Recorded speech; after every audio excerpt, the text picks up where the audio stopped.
Olá, graça e paz. Seja muito bem-vindo, muito bem-vinda à live de hoje, quando nós vamos continuar falando sobre o reino futuro e sobre a motivação de Jesus ao falarmos para nós sobre o futuro. Como você está nesses dias? Como é que você tem passado? Você tem se assustado com as últimas notícias? Já não bastasse esta pandemia e o aumento do número de casos, agora, essa semana, nós estamos assustados aí com essa notícia de uma nuvem de gafanhotos que está vindo da Argentina. Possivelmente nem chegue no Brasil, mas são coisas que trazem um certo alarde, um pensamento assim de que, nossa, mas o que está acontecendo com o mundo? Eu pergunto para você, como é que está o seu coração? Você está descansando em Deus? Você tem confiado no Senhor? Você está certo de que, ainda que estes dias que nós estejamos vivendo sejam de fato os últimos, nós não sabemos se são os últimos, nós já estamos vivendo os últimos dias desde que Jesus subiu aos céus. Mas talvez esse período da história seja um período em que muitas coisas que foram anunciadas que iriam acontecer nos últimos dias aconteçam. Certamente desestabiliza a nossa maneira de viver. Como é que você está nesses dias? Eu desejo muito que, enquanto meditamos esta noite, o Senhor te dê consolo, te dê conforto, traga paz ao seu coração. Sim, porque Jesus introduz o tema do futuro não com o propósito de gerar medo, mas com o propósito de nos chamar a tomar atitudes, a nos prepararmos, a estarmos vigiando e estarmos preparados para quando o futuro chegar. E na mente de Jesus, o futuro se relacionava à sua volta, à sua vinda, quando todas as coisas iam ser colocadas no seu devido lugar. Muito bem, eu convido você a ver essa história das 10 virgens mais uma vez, e através desse vídeo que eu vou pôr aqui para você ver, e ele conta de um modo bonito, de um modo lúdico, e vai ser edificante. Vamos ver apenas alguns minutinhos essa parábola das 10 virgens e já voltamos a falar sobre ela. Eu adoro histórias. E você? Bom, a história que eu vou contar hoje é sobre 10 moças que foram convidadas para participar de um casamento muito especial. A tarefa delas era iluminar o caminho para o noivo passar, usando as suas lâmpadas com óleo. Elas se arrumaram e deixaram tudo pronto para quando o noivo chegasse. Mas ele demorou tanto, que elas pegaram no sono. Era meia-noite e alguém gritou: "O noivo está vindo!" Elas acordaram no susto, pegaram as suas lâmpadas para iluminar o caminho para ele, mas adivinha só, o óleo das lâmpadas de 5 delas tinha acabado. E as outras 5 não podiam emprestar, senão todas ficariam sem óleo suficiente para chegar à festa de casamento com o noivo. Ufa! Chegamos à festa de casamento. As 5 virgens que tinham óleo extra suficiente acompanharam o noivo e cumpriram sua missão. Por isso, puderam entrar e participar desse momento tão especial e importante. Como eu disse no começo da história, esta era uma festa muito importante para mim. Todos já tinham sido convidados há muito tempo, mas ao invés de se prepararem para me encontrar, perderam tempo com outras coisas. Eu contei essa história para mostrar que um dia, muito em breve, eu vou voltar para encontrar com todos vocês. Mas ninguém sabe quando será, por isso precisam estar sempre prontos. Você quer se encontrar comigo logo, logo? Então, prepare-se, porque esse dia está chegando. Jesus deixa bem claro o propósito dele contar essa parábola. Ele mesmo fala lá no final que ele está nos chamando para a vigilância e também para o preparo. Não é para assustar, não é para amedrontar. Ele está apenas que nós sejamos vigilantes e sejamos preparados para o dia da sua volta. A pergunta que fica no ar é a seguinte: como? Como é que fazemos isso? Como é que estamos vigilantes? Como é que estamos preparados para a volta de Jesus. Como fazer isso? Eu gostaria de sugerir para você 3 atitudes. E mesmo que você tenha assistido o culto ou participado do culto no domingo, eu gostaria de convidar você a permanecer aí vendo essa live, participando, porque nós vamos aprofundar essas atitudes que nós vimos no domingo.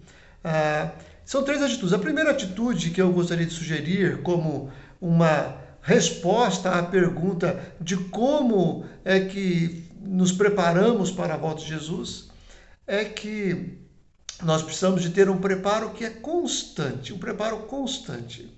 Jesus já tinha dito um pouquinho antes, no capítulo 24 de Mateus, quando ele falou a primeira parábola sobre a sua volta, ele tinha dito o seguinte: lembrem disso, se o dono da casa soubesse quando ia chegar o ladrão, ficaria vigiando e não deixaria que a sua casa fosse arrombada.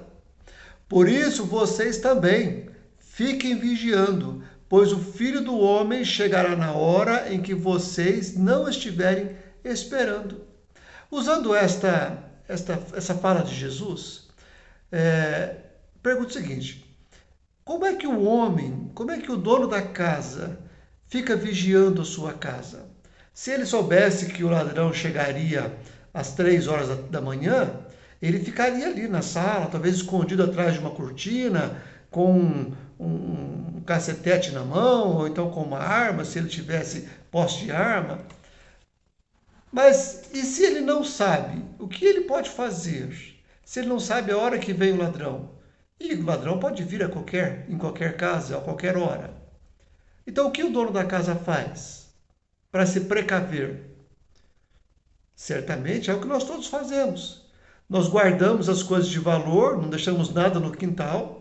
Se tem alguma coisa de valor, você guarda dentro da casa. E você fecha a casa e tranca a casa. Fecha todas as janelas, tranca todas as janelas. Porque você não sabe nem qual dia, nem qual hora vai chegar o ladrão. Mas você se prepara para que, se ele chegar, se ele vir, ele tenha dificuldades, não te pegue despreparado, desprevenido. Então, como é que nós nos preparamos para a volta de Jesus? Como é que esse preparo constante acontece? De 2 maneiras, basicamente. Nós precisamos de aprender a manter viva na nossa mente e no nosso coração, a certeza da salvação e o compromisso com a vida de santidade. Este é o preparo. Por que eu sou salvo? Por que eu creio que eu sou salvo? Porque Jesus morreu na cruz por mim. E o que isso me chama a fazer? Me chama a viver em santidade. Quando nós celebramos a ceia do Senhor, e algumas pessoas chamam de Santa Ceia, nós devemos lembrar disso. Porque a ceia do Senhor representa o amor de Deus. Deus nos ama tanto que ele foi capaz de dar o seu próprio filho para morrer por nós. Mas também a ceia do Senhor representa a justiça de Deus. Deus trata o pecado de maneira tão rigorosa que ele fez com que o seu filho, até mesmo o seu filho, morresse para perdoar os pecados das pessoas que ele ama. Então, nós devemos guardar em nossas mentes de maneira bem fresca, de maneira bem viva, o fato de que somos salvos pelo sacrifício de Jesus. E uma vez que somos salvos pelo sacrifício de Jesus, somos chamados a manter esta condição de perdoados, de santificados. Somos santos. É porque nós somos santos e salvos é que nós devemos viver em santidade. Na cruz, Jesus pagou pelos nossos pecados, nos lavou, nos limpou, nos purificou, quitou toda a dívida. Agora, nós devemos viver sem contrair novas dívidas. Esse é o chamado. Às vezes as pessoas confundem isso daí. E quando pensam em volta de Jesus, elas têm medo, porque elas temem não estar preparadas, temem estar com algum pecado. Não, estar preparado é manter vivo, na mente e no coração, a verdade sobre a salvação. Somos salvos única e exclusivamente pelo sacrifício de Jesus. E manter vivo na mente e no coração o compromisso com esta vida em santidade. Jesus pagou toda a minha dívida. Eu não contrairei novas dívidas doravante, então. Esse compromisso tem que estar vivo. Isso é estar preparados. Depois que o apóstolo Paulo faz todo o desenvolvimento da teologia da salvação, lá na carta que ele escreve aos Romanos, ele então, no capítulo 12, começa a inserir o que se espera de nós, uma vez que você conhece a teologia da salvação. E aí é o que ele diz lá no capítulo 12, 1 e 2, que nós conhecemos tão bem, mas eu vou fazer questão de repetir para você, pois é segurança para nossas almas. Portanto, meus irmãos, por causa da grande misericórdia divina, peço que vocês se ofereçam completamente a Deus como um sacrifício vivo, dedicado ao seu serviço e agradável a Ele. Esta é a verdadeira adoração que vocês devem oferecer a Deus. Não vivam como vivem as pessoas desse mundo, mas deixem que Deus os transforme por meio de uma completa mudança na mente de vocês. Assim vocês conhecerão a vontade de Deus, isto é, aquilo que é bom, perfeito e agradável a Ele. Essa seria a primeira atitude para nós estarmos preparados para a volta de Jesus. Esse preparo constante, manter viva na mente e no coração a verdade sobre a salvação e o compromisso com a santidade.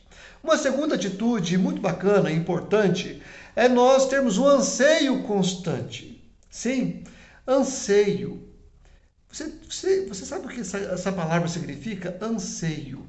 Anseio quer dizer um desejo intenso.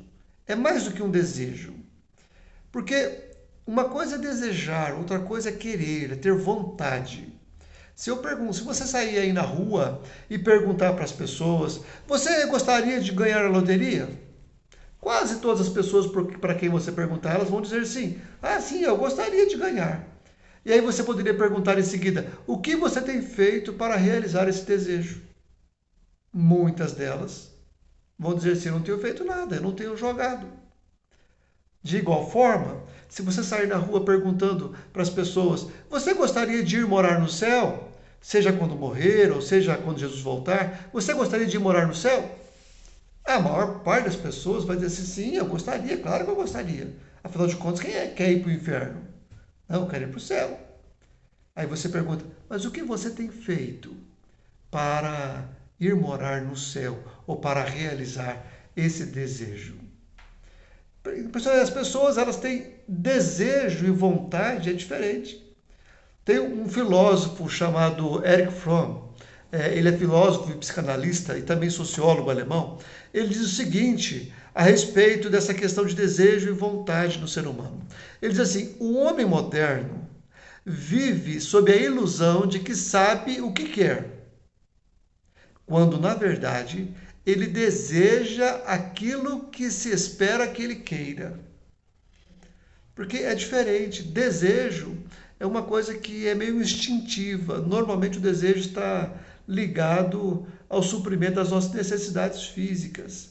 E vontade tem a ver com aquilo que nós decidimos fazer. Tem a ver com a nossa mente, com a nossa razão, com as nossas decisões. É uma ação deliberada, uma decisão deliberada, é vontade. Então, a atitude que nós estamos falando é assim, a atitude para estar preparado para a volta de Jesus, é ter esse anseio constante. Anseio constante que é mais do que esse desejo, eu quero ir morar no céu sim. Não, é um anseio que nos põe em marcha. É um anseio que nos põe para fazer algo, né? É um anseio que nos põe para fazer algo, né? Jesus conta na primeira parábola que ele fala sobre o reino de Deus, a parábola do semeador, ele conta que o semeador saiu a semear e as sementes caíram em 4 tipos de terrenos diferentes. E depois, para explicar sobre o que significavam esses terrenos, Jesus diz o seguinte, as sementes que foram semeadas onde havia muitas pedras, são aquelas pessoas que ouvem a mensagem e aceitam logo com alegria. Que mensagem bonita, aceita com alegria. Mas dura um pouco porque não tem raiz. E quando, por causa da mensagem, chegam os sofrimentos e as perseguições, elas logo abandonam a sua fé. Outras pessoas são parecidas com as sementes que foram semeadas no meio dos espinhos. Elas ouvem a mensagem, mas as preocupações desse mundo e a ilusão das riquezas sufocam a mensagem e essas pessoas não produzem frutos. Ou seja, Jesus conta que a semente caiu em 4 tipos de terrenos. 2 terrenos recebem com alegria esta mensagem, mas se tornam infrutíferos. E por quê? Por coisas que distraíram. Ou seja, 50% das sementes, elas se tornam infrutíferas por causa das distrações. Seja as distrações dos sofrimentos e perseguições, ou seja, as distrações dos cuidados, das preocupações e das ilusões, das riquezas e dos prazeres do mundo. Desejo, anseio constante é não deixar que isso aconteça com a semente plantada em nosso coração. Ansiar pelo Senhor constantemente, desejar intensamente, é não se tornar preocupado com as coisas desse mundo, amar as coisas desse mundo. Quando nós falamos sobre a volta de Jesus, muitas pessoas pensam em pecados. Se eu estiver cometendo algum pecado. Certa feita perguntaram para Jesus qual era o principal mandamento. Qual é o principal mandamento? Quem faz essa pergunta está pensando no seguinte: eu quero cumprir esse mandamento, porque se eu cumprir esse mandamento e Jesus voltar, se eu cumprir esse mandamento e eu tiver que me encontrar com Deus, eu quero dizer assim, ok, eu cumpri o principal, ok? Essa é a intenção de quem faz essa pergunta. E o que Jesus respondeu quando perguntaram para ele qual é o principal mandamento? Aí Jesus disse que o principal mandamento é amar a Deus de todo o coração, de toda a alma, de todo o entendimento e de todas as suas forças. Veja que impressionante isso, porque o principal mandamento não é alguma coisa que diz assim, não pode fazer isso, viu? Não pode bater no coleguinha, não pode roubar. Não é isso. O principal mandamento é algo que nos chama a amar a Deus, a ansiar, a ter prazer, a sonhar com Ele. Não ver a hora de encontrar. É como um jovem namorado. Ele fica pensando assim, como será que está a minha namorada? Né? Desde ela mora em outra cidade ou em outro país. Como será que ela está agora? Quando é que eu vou vê-la novamente? Tem esse anseio. Esse anseio deve estar presente em nossos corações. Anseio pelo retorno do Senhor. Anseio por estar na presença do Senhor. Anseio para desfrutar de tempo com o Senhor. Nós podemos experimentar este anseio, ou saciar esse anseio, nos momentos de devocional, quando paramos para ler a Bíblia, só com Deus, você e Deus, quando vamos a algum encontro onde vai ser falado sobre Deus, uma célula, ou num culto, enfim, a gente vai saciando esses desejos, um pouco, aliás, e vai mantendo vivo esse desejo, esse anseio constante em nossos corações pelo Senhor. Uma terceira atitude que nos prepara para a volta de Jesus é a disposição constante. Disposição. Sabe, quando você encontra uma pessoa disposta, o que nós dizemos sobre essa pessoa? Nossa, fulano tem muita disposição para o trabalho. Ele não tem, ele dorme tarde, acorda cedo e tem disposição e acaba de almoçar e já levanta da mesa e já pega no eito. Pessoa disposta, não tem o que para ele. Parece-me que é o que está acontecendo aqui com essas 10 virgens que são chamadas de sábias. Porque quando as suas amigas, lembra que possivelmente todas eram amigas, né? Deviam ser amigas. As companheiras da noiva certamente faziam parte das suas amigas. Quando as suas amigas pedem um pouco de azeite emprestado, elas não titubeiam. Elas falam assim, não vai dar para nós. Se nós dermos para vocês, elas estão negando para suas melhores amigas, possivelmente. Não. Elas estavam tão dispostas a encontrar com o seu Senhor, com o noivo, melhor dizendo, que elas não deixam que nada impeça elas de alcançar lá, nem mesmo a possibilidade de ajudar uma das suas melhores amigas. Enquanto estava preparando essa live, eu pensei, eu me lembrei, o Espírito do Senhor me fez lembrar de um cântico, de um corinho, né, que eu cantava quando era pequeno. E aí eu procurei no YouTube esse corinho para que eu pudesse colocar aqui para você ouvir. E depois que eu vi no YouTube, eu vi que a mensagem que ele tem nessa versão, que está aqui, que eu vou mostrar para você, ela é ainda mais impactante. Acompanhe aqui, é só 2 minutinhos para você ver essa canção. É uma canção de crianças, e isso é mais impressionante ainda. Veja aí.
Veja só que interessante.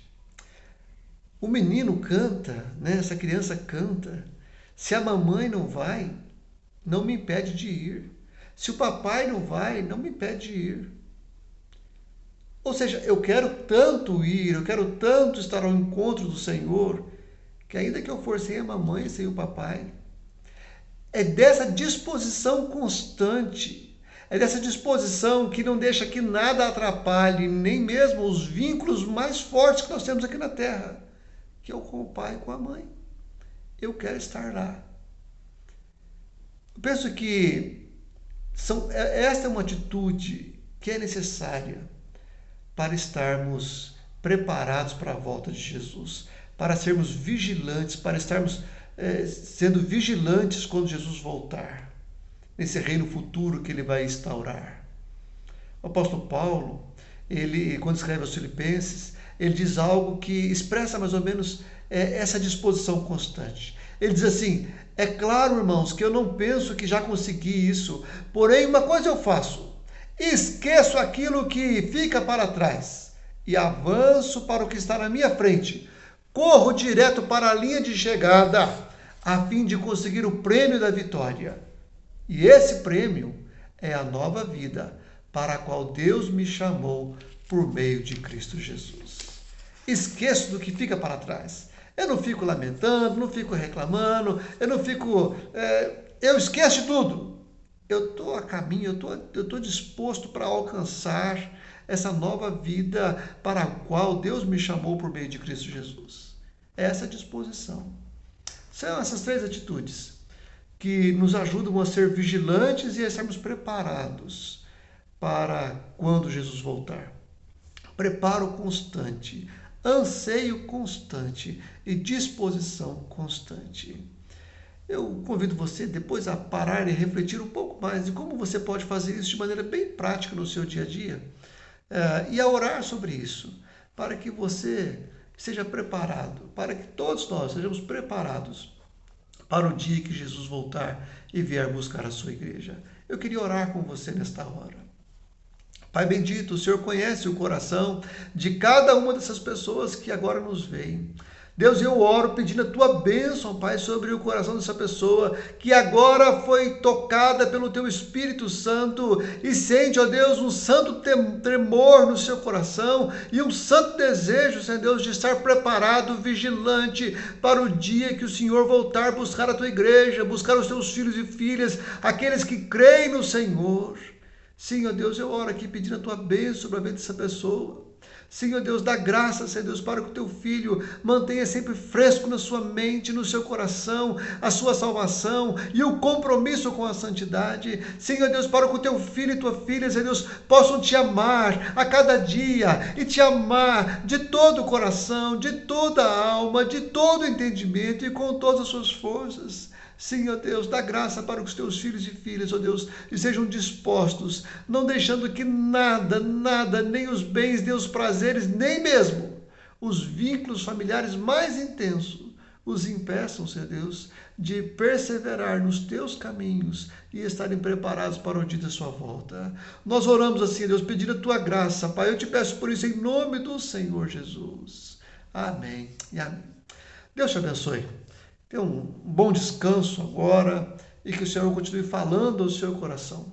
Compartilhe esse vídeo, essa live, para que outras pessoas também sejam abençoadas com essa mensagem.